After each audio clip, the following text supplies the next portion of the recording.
Penerangan TNI lahir seiring dengan perjuangan TNI dalam mempertahankan kemerdekaan negara Republik Indonesia. Embrio sebagai lembaga berkembang di tahun 1962, yaitu Direktorat Penerangan Staf Angkatan Bersenjata Republik Indonesia. Mengalami reorganisasi di tahun 1969 menjadi Pusat Penerangan Hankam. Selanjutnya, Pusat Penerangan ABRI di tahun 1983. Dan pada era reformasi dengan pemisahan Polri dari institusi ABRI di tahun 2005 menjadi Pusat Penerangan TNI sampai dengan saat ini. Pusat Penerangan TNI sebagai salah satu badan pelaksana pusat Mabes TNI berlokasi di lingkungan perkantoran Mabes TNI Cilangkap, Jakarta Timur. Dipimpin oleh seorang perwira tinggi bintang 2 dengan sebutan Kepala Pusat Penerangan TNI atau Kapuspen TNI.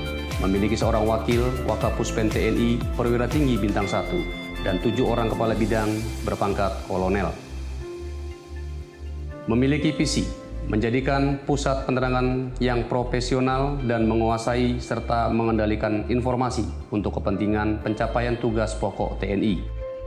Dengan misi yaitu membentuk prajurit penerangan TNI yang profesional, mengembangkan interaksi positif baik nasional maupun internasional yang disampaikan secara terbuka antara penerangan TNI dengan media massa, para pakar, dan masyarakat dalam rangka membangun kemitraan, mengoptimalkan media internal untuk menyebarluaskan informasi kepada seluruh prajurit TNI dan masyarakat, menangkal berita negatif yang berkaitan dengan institusi TNI, membangun infrastruktur teknologi dan komunikasi secara mandiri. Untuk merealisasikan tugasnya, wilayah kerja Pusat Penerangan TNI dibagi dalam 7 bidang. 1. Penerangan umum, menyelenggarakan publikasi penerangan TNI kepada media cetak, elektronik dan online nasional untuk membentuk opini positif bagi publik dalam negeri. 2. Penerangan internasional, menyelenggarakan publikasi penerangan TNI bagi media internasional untuk membentuk opini positif TNI di luar negeri. 3. Penerangan pasukan, menyelenggarakan publikasi penerangan TNI kepada prajurit dan keluarganya.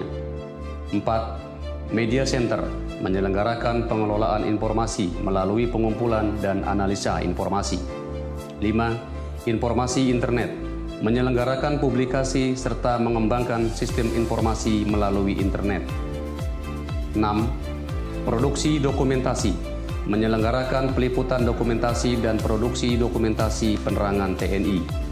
7. Bidang umum, menyelenggarakan dukungan umum melalui fungsi organik militer dan pembinaan. Pusat Penerangan TNI memiliki sarana prasarana pendukung seperti media center, media monitoring, media analisis, perpustakaan, mobil khusus liputan, lab video, lab foto, balai wartawan dan balai media. Pusat Penerangan TNI senantiasa selalu berusaha menjaga tetap terpeliharanya citra positif TNI bagi segenap mitra kerja dan publik. Dalam rangka reformasi birokrasi, Pusat Penerangan TNI telah merencanakan program pembangunan zona integritas pada tanggal 20 Januari 2020 yang dipimpin langsung oleh Kepala Pusat Penerangan TNI yang diikuti oleh seluruh personel Pusat Penerangan TNI. Selanjutnya, melaksanakan pembangunan zona integritas menuju wilayah bebas dari korupsi dan wilayah birokrasi bersih dan melayani secara proporsional, akuntabel, dan transparan dengan agenda pembangunan sebagai berikut. 1. Bidang manajemen perubahan, terdiri dari pembentukan tim kerja, pembuatan dokumen rencana pembangunan zona integritas, pemantauan dan evaluasi pembangunan WBK, WBBM, dan perubahan pola pikir dan budaya kerja. 2. Penataan tata laksana, terdiri dari prosedur operasional tetap atau SOP kegiatan utama, electronic office, dan keterbukaan informasi publik.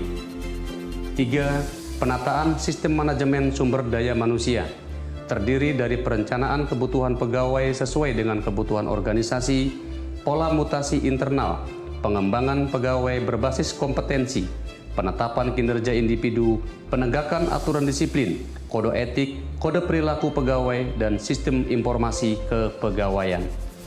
4. Penguatan akuntabilitas, terdiri dari keterlibatan pimpinan pada program pembangunan dan pengelolaan akuntabilitas kinerja. 5. Penguatan pengawasan, terdiri dari pengendalian gratifikasi, penerapan sistem pengendalian intern pemerintah, pengaduan masyarakat, dan penanganan benturan kepentingan. 6. Peningkatan kualitas pelayanan publik, terdiri dari standar pelayanan, budaya pelayanan prima, dan penilaian kepuasan terhadap pelayanan. Selain itu, Puspen TNI juga melakukan evaluasi dan penilaian mandiri pembangunan zona integritas yang dilakukan oleh tim penilai internal secara berkala. Demikian, semoga ridho Tuhan Yang Maha Esa selalu menyertai perjuangan kita.